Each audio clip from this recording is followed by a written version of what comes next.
কেউ তো কারো নয়। প্রাণ কৃষ্ণ সিংহ নাম করতে করতে, কৃষ্ণচরণ স্মরণ করতে করতে তার প্রাণ পাখি উড়ে চলে গেল। যখনই প্রাণ পাখি উড়ে চলে গেল, খবর গেল কোথায়? সন্তান লালা বাবুর কানে। সমস্ত এলাকার প্রজাবর্গরা সকলে গিয়ে প্রাণ কৃষ্ণ সিংহ চলে গেছেন, ইহলোক ছেড়ে পরলোক গমন করেছেন, তাই তাকে ফিরিয়ে আনার জন্য তার কাছে গিয়ে সবাই করজোড়ে মিনতি করছেন যে তুমি এবার ফিরে চলো, যার প্রতি তোমার অভিমান সে তোমায় ছেড়ে চলে গেছে, এবার তুমি যদি ফিরে না যাও ওই জমিদারি কে রক্ষা করবে? সবার অনুরোধ শুনে তারপরে আবার লালা ফিরে এলো। ফিরে আসার পর মা সমস্ত জমিদারি হিসাব নিকাশ বুঝে নিয়ে এবার জমিদারি রক্ষা করতে শুরু করলেন। তাই গৌর হরিব। এখন জমিদারি রক্ষা হচ্ছে, উপযুক্ত বয়স হয়েছে বিবাহের। দেরি না করে সুকন্যার সন্ধান করে লালাবাবুর বিবাহ সম্পন্ন হলো। একটি পুত্র হলো, ছেলের নাম নারায়ণ। হরিবল। ছেলের নাম রেখেছে নারায়ণ। তিনি ধার্মিক ছিলেন। লালাবাবু তার হৃদয়টা ছিল অনেক বড়, কারোর দুঃখ কষ্ট সইতে পারত না। ভগবত ভক্তি ছিল হৃদয়ে, ভজন করত, ভালোবাসত, দান ধ্যান করত। ছেলের নাম রেখেছে ভগবানের নামে। কি নাম? নারায়ণ।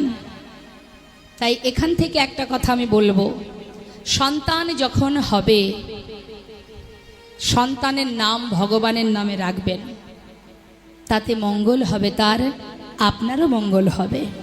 কেননা ভগবানের নামে রাখলে, এখন রাখে না, এখন আবার সব নিত্য নতুন বিদেশি বিদেশি নাম, আবার দেশি নামও চলে না, এখন বিদেশি সব রনি বনি জনি এইসব বিচ্ছিরি নাম।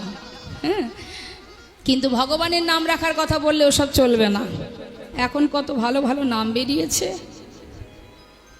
বলে পুরানো হয়ে গেছে, ভগবানের নাম ব্যাকডেটেড, ওসব পুরানো, চলবে না। তা বাবা, ভগবানের নামে নাম রাখলে কি হয় বলুন তো মা? কিছু কিছু জায়গার নাম আছে ভগবানের নামে, আছে না? হ্যাঁ, যেমন একটু বলুন তো।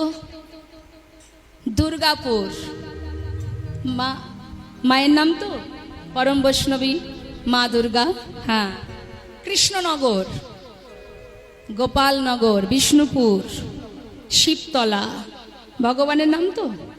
এখন মনে করুন যে নাস্তিক ব্যক্তি বাবা জীবনে ভগবানের নাম উচ্চারণ করতে চায় না, তার যদি কৃষ্ণনগরে দরকার হয়, সে যদি বলে কোথায় যাচ্ছিস ভাই? কৃষ্ণনগর। কি বলতে তো হবেই তাকে। শাস্ত্রী বললেন, হেলাই বা শ্রদ্ধায় যে বা নাম লয়, ক্রমে ক্রমে কৃষ্ণ ভক্তির হয় উপচয়। নেতাই গৌর হরি। হ্যাঁ, তাহলে শ্রীপুর এই জায়গার নাম। হ্যাঁ তাই তো, দেখুন তো এই জায়গার নাম কার নামে আছে? শ্রী কার নাম? মা লক্ষ্মী। আহা, নেতাই গৌর হরি বল। মা লক্ষ্মীর নাম হচ্ছে শ্রী, তাহলে শ্রীপুর লক্ষ্মীর ঘর, লক্ষ্মীর জায়গা, তাই না? তাহলে ভগবানের নাম সন্তানকে রাখলে কি হয়? সন্তানকে যদি ভগবানের নামে রাম রাখা হয়, তার উপকারটা কি বাবা? ছোট্ট একটা দৃষ্টান্ত দিই, এটা কিন্তু কোনো গল্প নয়, বাস্তবিক। সেটা হচ্ছে কি, অজামিল বলে একজন ব্যক্তি ছিলেন, জাতিতে ছিলেন ব্রাহ্মণ, কিন্তু স্বভাব ছিল নিচু প্রকৃতির, কর্ম ছিল নিচু কাজ। কি? চুরি ডাকাতি করত, ডাকাত ছিল অজামিল। এখন লোমসমণি বলে এক মুনি, যার হয়েছিল দুরারোগ্য ব্যাধি।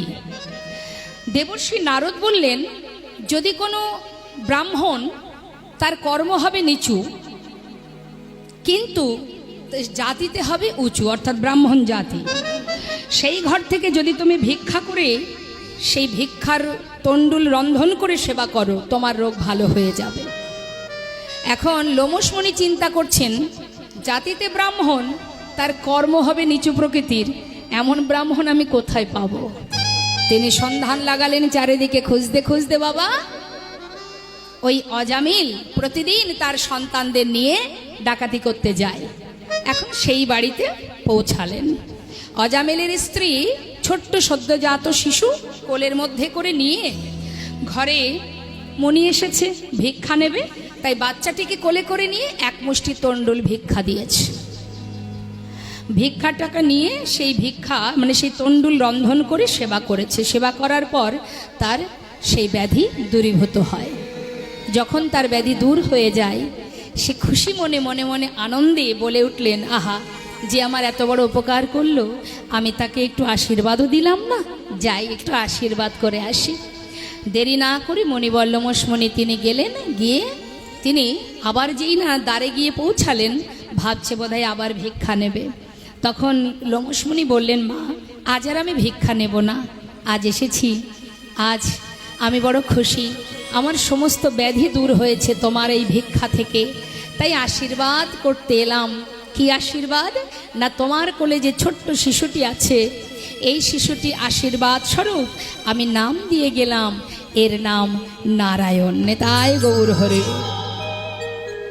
কিন্তু অজামিলের আর যত সন্তান, তাদের নাম 1 কড়ি, 2 কড়ি, 3 কড়ি, এই ছিল নাম। কনিষ্ঠ ছেলের নাম হলো নারায়ণ।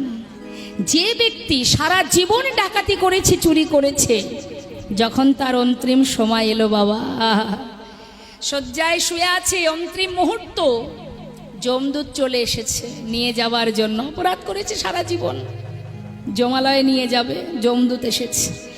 যমদূতকে দেখে অন্তিম সময় শ্বাস প্রশ্বাস এই বুঝি চলে যায়, চিৎকার করে ডাকছে, নারায়ণ, নারায়ণ, একবার কাছে আয় বাবা, নারায়ণ কাছে আয়, আমার যে ভয় করছে, একবার কাছে আয় বাবা। চিৎকার করে ডাকছে কাকে? নিজের সন্তানকে। নারায়ণ, কোথায় আছিস? একবার কাছে আয়, আমার খুব ভয় করছে বাবা, আমার কাছে আয়, আমার পাশে আয়। বৈকুণ্ঠের নারায়ণের সিংহাসন টলে গেছে। ভক্তের চিৎকার শুনে, আর্তনাদ শুনে তিনি দুধ পাঠিয়ে দিয়েছে।